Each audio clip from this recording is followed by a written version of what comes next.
Namaskaram to everyone. Uh,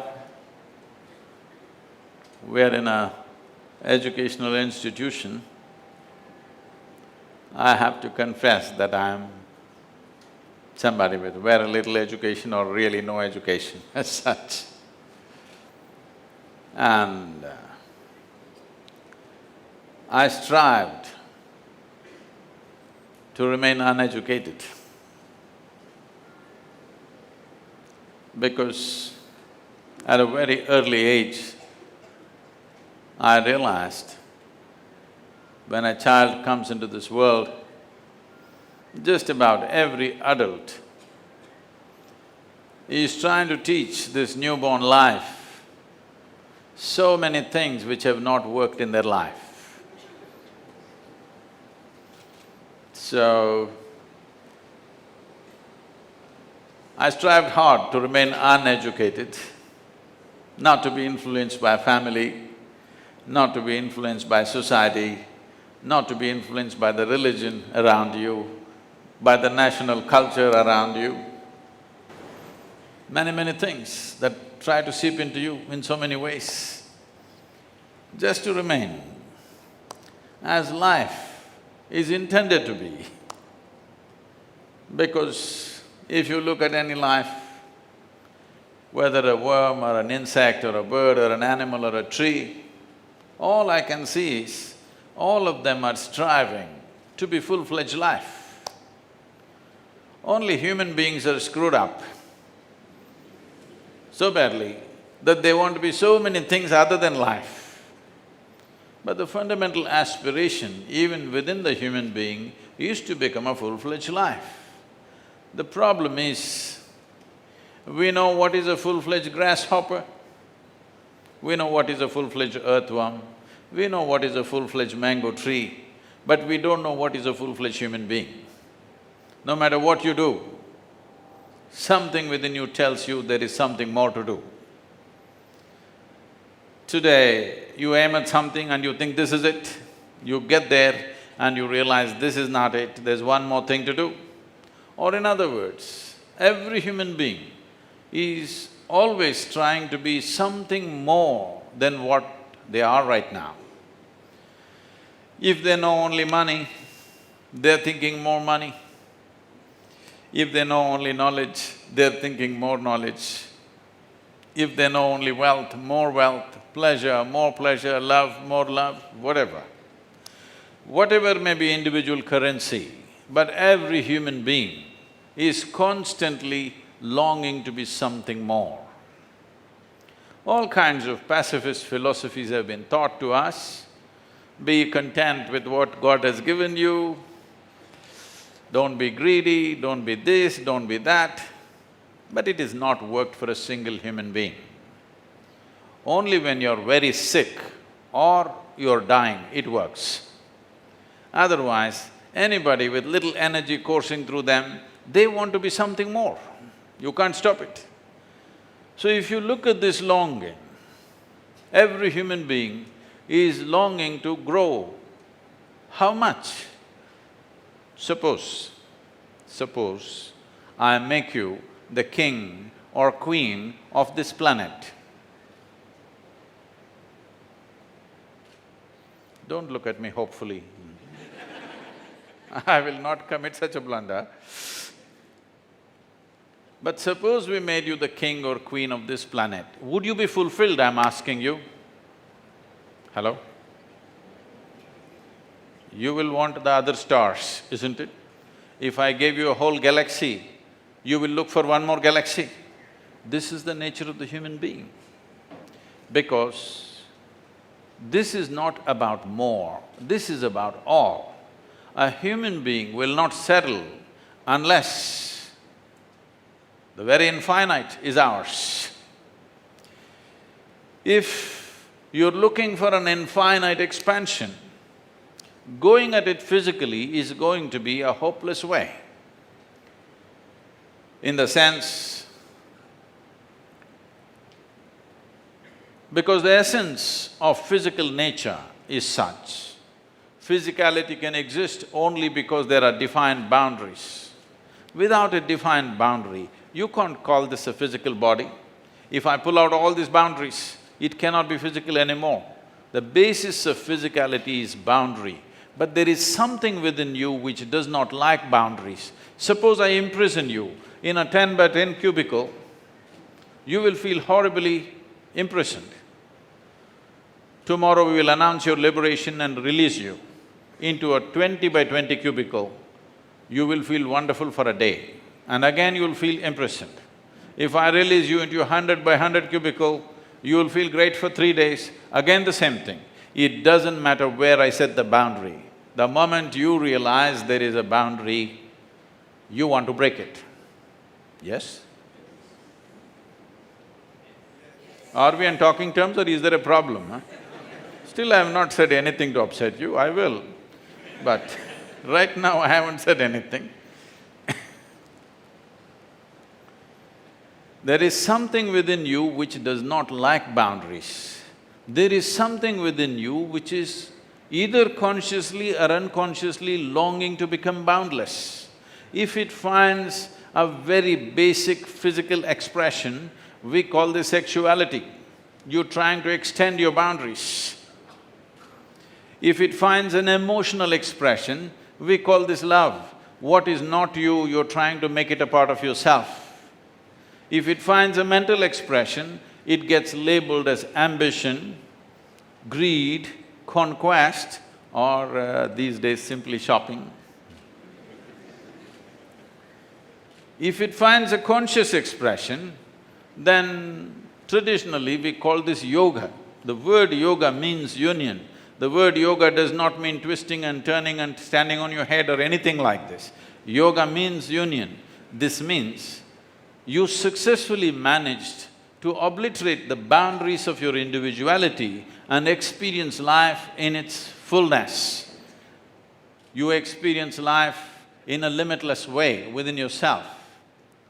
Now, having admitted that I'm, very consciously uneducated, it takes a lot, believe me. I know many of you are complaining, it takes a lot to get educated. Try getting uneducated and see. It will take much more. It takes a whole lot of effort to remain untouched by what's happening around you, just to allow this life to blossom, just the way the Creator intended it to be. Not the way the society wants to mold it, not the way somebody else wants to mold it, just to be life, full-fledged life.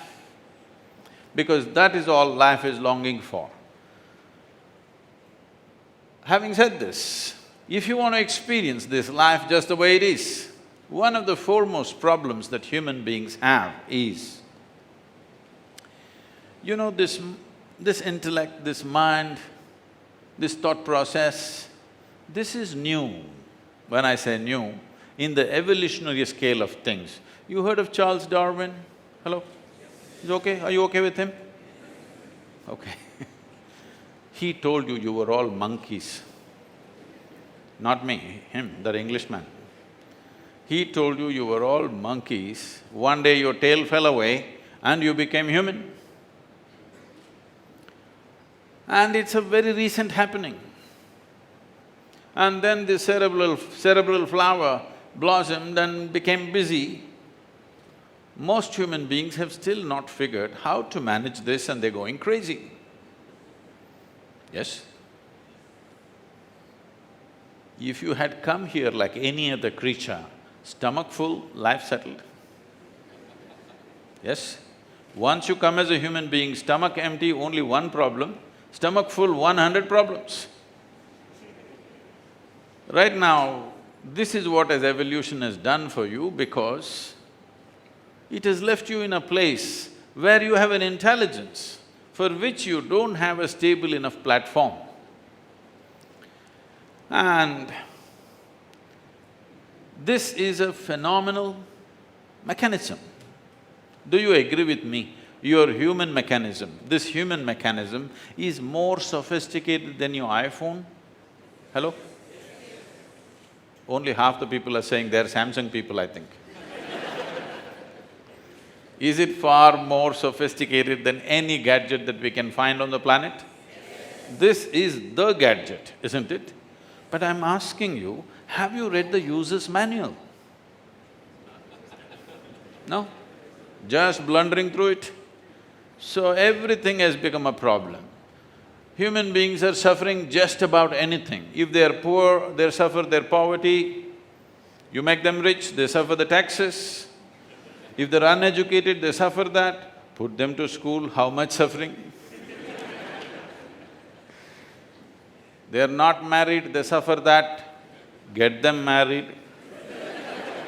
I didn't say anything. No children, they suffer that. Give them children, daily suffering. Tell me one thing that human beings are not suffering. Can you name one thing that human beings are not suffering? They have learned to suffer just about anything. So what they're suffering is not life. They are suffering the nature of their own mind. They do not know how to handle their thought and emotion.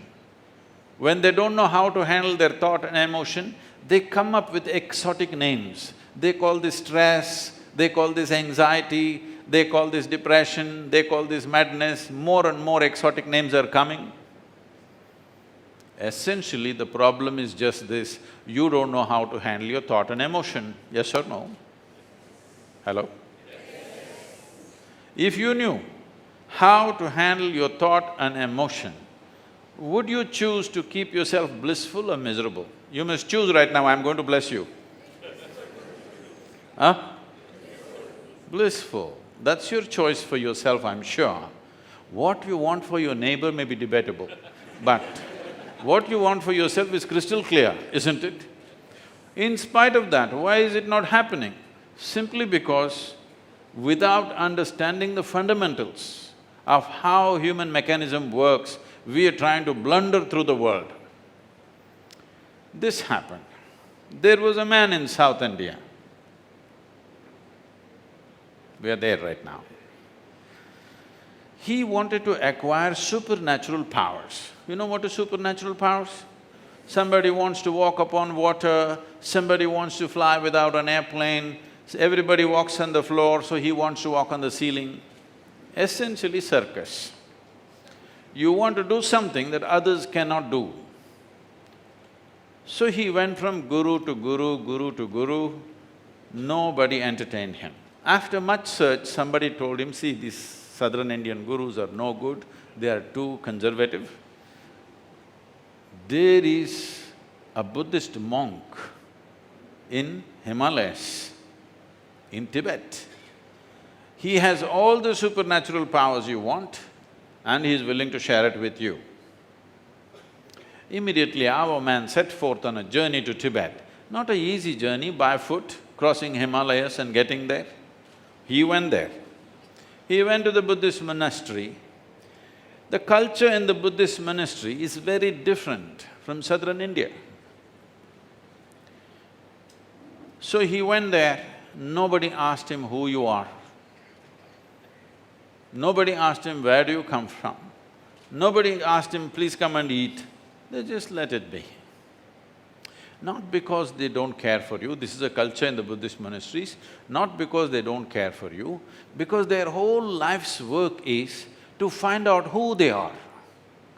Just now a new guest has come, to go and ask him, who are you?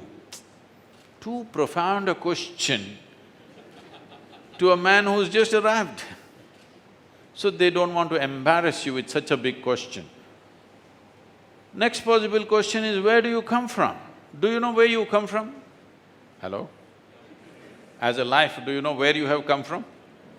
You can believe all kinds of things, but the thing is you don't know. If you knew where you have come from, right now if I put a gun to your head, you must be very happy because you're going back. But that's not the truth, isn't it? Because you don't know where you come from and you don't know where you will go.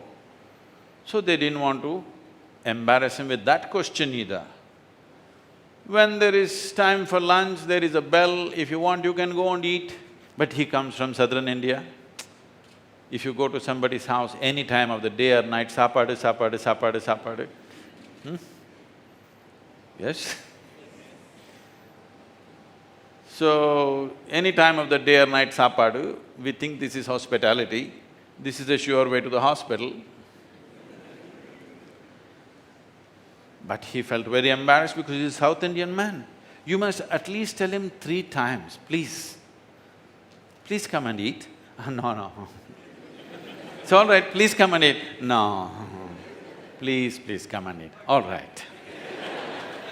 Then you can't stop him. So, in this strange place he hung on. When hunger overtook him, he went and ate, otherwise he just hung on. 1 day, 2 days, 3 days, 5 days, 15 days, 3 weeks passed away. Then the monk, the old monk, called him. He knows why the man has come. He said, see, what will you do with these supernatural powers? What will you do walking upon water? After 3 days, you will want a boat anyway. Yes or no? Because if you walk upon water, first day the entire crowd will gather right here, entire Kochi will gather. Every day you start walking on water, people will say, he's a water walker. What will you do with this? I will teach you the way of meditation. With this you can live a fruitful life. Our man said, what? To learn meditation, do I have to come to Tibet? In India, we know every kind of meditation. I don't need to come here to learn meditation from you. Don't you forget Gautama, the Buddha himself is an export from India. Then he insisted he wants the secrets of supernatural. Then the monk said, see, this is very simple. Tomorrow morning, you take a dip in the river, 4 o'clock in the morning, and come, I will teach you the secrets of supernatural.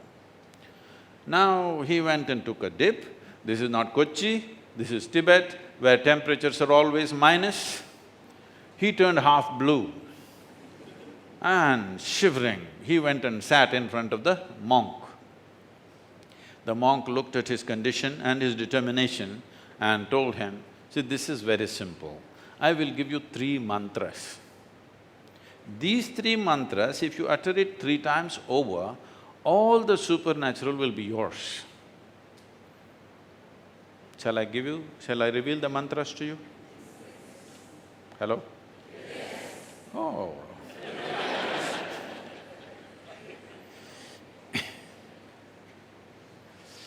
These 3 mantras are Buddham Sharanam Gacchami, Dhammam Sharanam Gacchami, Sangham Sharanam Gacchami. In a minute you can learn this mantra, pronunciation and everything, and you have to utter it 3 times over. Only thing is, when you're uttering the mantra, do not think about the monkeys. Is that all? That is all. Can I go, please? Our man came out of the monastery jumping with joy.